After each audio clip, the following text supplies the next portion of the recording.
Welcome into DRF Daily. It's Monday. We're back with week number 3 of DRF Sports' betting live stream. It comes at you every single weekday at 11 a.m. Eastern, give or take. We try to hit 11 a.m. as often as we can. Sometimes it's 10, sometimes it's noon.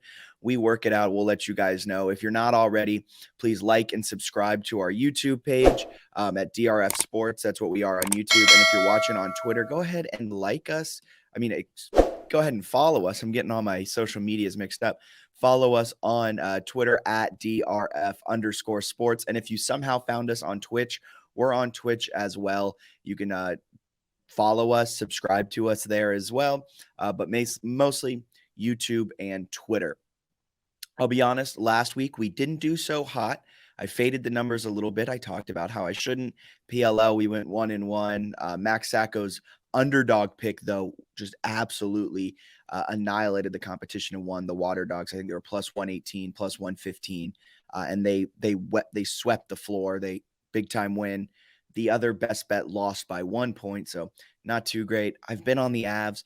We didn't have a live stream for Game 6. I was on the Avalanche for Game 6. I was practically on them every game. But Game 5, they lost. So we move on to Game 6 where they won. Avalanche won your Stanley Cup. We head into a full day of MLB action. You can check out all of our data, all of our insights at drf.com/sports. You have the free game of the day there. You have all of our exclusive betting angles, trends, insights, everything like that. And I urge you guys to check that out. You can register for free. Don't have to sign up for any of our subscriptions for DRF Sports Pro. But if you do, you can get a month, quarterly, or yearly subscription. You get all of industry-leading betting angles, trends, line movements, pitcher statistics, everything like that to make your MLB season positive, make your bankroll get boosted. Big-time stuff coming from DRF Sports Pro. So without further ado, let's jump in to some MLB best bets. We're breaking down Athletics, Yankees, Marlins, Cardinals, White Sox, Angels, and of course, we're breaking down Orioles Mariners because why not?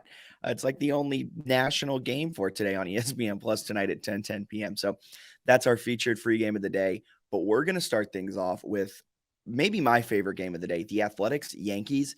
Yankees minus 280 here. You would think not a lot of value there. However, there is a ton of value with Oakland and New York. If you look here, New York minus 280, our power line likes them at minus 302. So a lot of value there. They have them winning by 4 runs, and the total is set at 8.5. Yankees come into this one going 2-2 over their last 4 against the Astros. They bookended that series with wins, both of which happened to be walk-off winners from Aaron Judge, a walk-off hit in the first game and a walk-off, I think a 3-run shot in the 10th inning last night for the Yankees to beat the Astros. But they dropped the middle 2 games, so finished 2-2. The Athletics come into this one 2-4 over their last 6. They won 4 straight. They lost 4 straight, and now they've won back-to-back against KC. So they're 2-4 over their last 6. Getting the start on the bump for the Athletics is Paul Blackburn. Jordan Montgomery gets the start for the Yankees. Blackburn 6-3 with a 2.97 ERA, 1-3 over his last 5 starts. And last time out, he got lit up. 10 hits, 7 earned. Not a great outing, and not great over his last 3 either. As you can see, 1-3 is his record over the last 5. But if we look at his overarching, for a 25-49 team, for having a 6-3 win-loss record, for me, that's kind of impressive. Shows that this guy's a pretty good pitcher. But he's going up against a 3-1 Montgomery, who is a 2.97 ERA and is just a key cog in the Yankees' otherworldly good rotation. But the question is, can the Athletics give the Yankees a run for their money? There are 2 stats that kind of favor Oakland in this one. Their manager, the Oakland Athletics manager, is 22-5 in road games when the total is between 7 and 8.5. It's a very specific thing. Rating got 2, so, it's not something to completely disregard, but it's not something to, hang your hat on. The Athletics are also, over the last 2 seasons, 16-3 straight up after a blown save. With all of that being said, that's just not going to be enough against a Yankees team that is one of the best, if not the best team in the major leagues. They average 4.8 runs per game at home, 2.7 runs per they allow at home. So they really defend home court. They're up 15.7 units when they play at home. And against right-handed pitching, they average 5.1 runs per game. Give me Yankees to win this with ease, minus 280. Surprisingly, it's such a high number. There's still value in that pick, and I think they win this one comfortably. Jordan Montgomery will pitch a few scoreless. Maybe he allows a run or two, but I think Montgomery shuts down this Oakland Athletics lineup. Give me the Yankees with ease. Moving on from Athletics Yankees into Marlins Cardinals. It took everything in me not to bet the Marlins in this one, and it might come back to bite me. I thought there was a lot of value in Miami in this one. Adam Wainwright gets the start for St. Louis. He's, I believe, 5-5 this season with a 3.32 ERA. Pablo Lopez on the other side is a 2.72 ERA with a 5-3 record. Cardinals this season, though, have struggled mightily against good pitching, and we're describing that as a pitcher with a 2.9 ERA or better. And Pablo Lopez has a 2.72 ERA. So the Cardinals might not be able to get their offense fully going. However, they've lost 3 of their last 4. They went 1-2 against the Cubs, but their offense wasn't completely off. I believe they've scored 5 runs in 2 of their last 3 games. So their offense isn't necessarily the problem. Pitching has just allowed one too many runs. Adam Wainwright, I think, can come in. And at home, Wainwright is really good. He's 4-2. The team is 4-2 when he starts at home. So I like the Cardinals.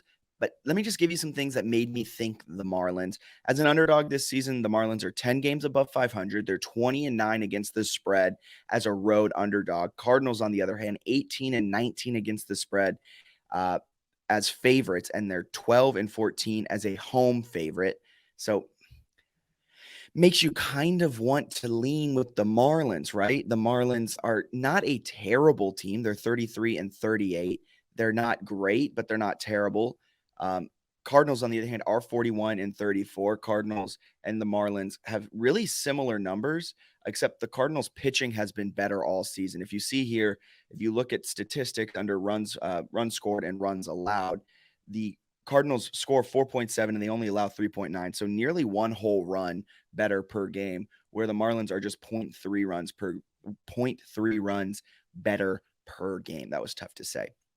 And you look at average, on-base percentage, slugging percentage, might be outdated, but I still like looking at some of these really raw and broad statistics. Gives you a quick look at the team, how they're doing. Cardinals are better in each one of those statistical categories. Pair that up with the fact that the Cardinals are just the better team, and I think they'll beat up on the Marlins here, especially in game 1 of this series. Maybe the Marlins can steal one, but I like the Cardinals in this. Minus 120. A little bit of money has gone in on the Marlins to bring them down a bit, but the value's minus 126. Cardinals sitting at minus 120. So there's a slight bit of value in the Cardinals in this one. I already talked about, I'm going through my notes, already talked about how the Cardinals offense struggles against good pitching. However, I think the Cardinals can eke out a win just because the Marlins offense won't be able to do enough against a solid pitcher in Adam Wainwright. His win-loss percentage might not be, fantastic, but he's still a veteran who has some gas left in his tank. So give me the Cardinals to win tonight at minus 120. And if you haven't sensed a trend already, I'm really liking home favorites today. Not a lot of certified gold star picks, but every single pick I'm siding with the home favorite. Maybe that's a little bad. Maybe I'm just trying to make up for last week's terrible record, but that's what we're going to do today. Maybe we'll change a little bit. No certified gold star picks, but a lot of favorites. And we're keeping with that trend. We're siding with the Angels at minus 120 today against a struggling White Sox team, one of the favorites to win the World Series. Tony La Russa is a terrible manager, needs to be fired. And as long as Tony La Russa is the manager of the White Sox, I'm fading them to the rest of eternity. Angels start Noah Syndergaard. The White Sox are going to be starting Lucas Giolito. Battle of the underperforming pitchers. Lucas Giolito, over his last 3 starts, has an 11+ ERA. Just absolutely terrible. Syndergaard 4-6 on the season with a 3.86 ERA. He's getting hit a little bit, allowing some runs. And that win-loss percentage isn't what the Angels brought him in to do, right? They brought him in to just lock him down, win some games, have a 2 or less ERA, but ERA is a little bit high, but not terrible. That win-loss record needs to get better. I think it also has to do with the fact that the Angels are just a really weird team. You have Mike Trout, you have Shohei Ohtani, Anthony Rendon got shut down for the season, but you have Noah Syndergaard, you have Shohei Ohtani on the bump as well, and you just can't put together wins. However, with all that being said, they're going to put together some wins against this White Sox team. I think the Angels are the better team.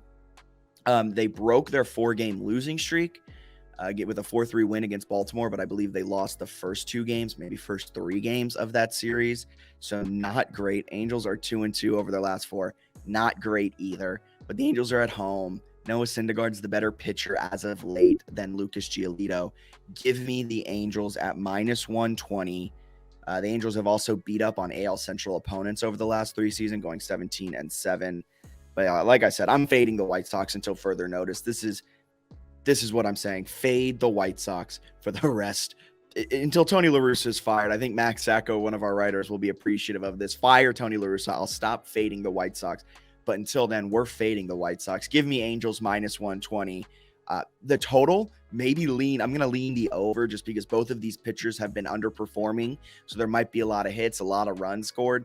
Lean over 8.5, but for sure, Angels -120. Give me that all day, every day. Some fantastic MLB picks. I'm feeling 3-0 on those. I don't know about you, but I'm feeling 3-0, a good bounce back from last week.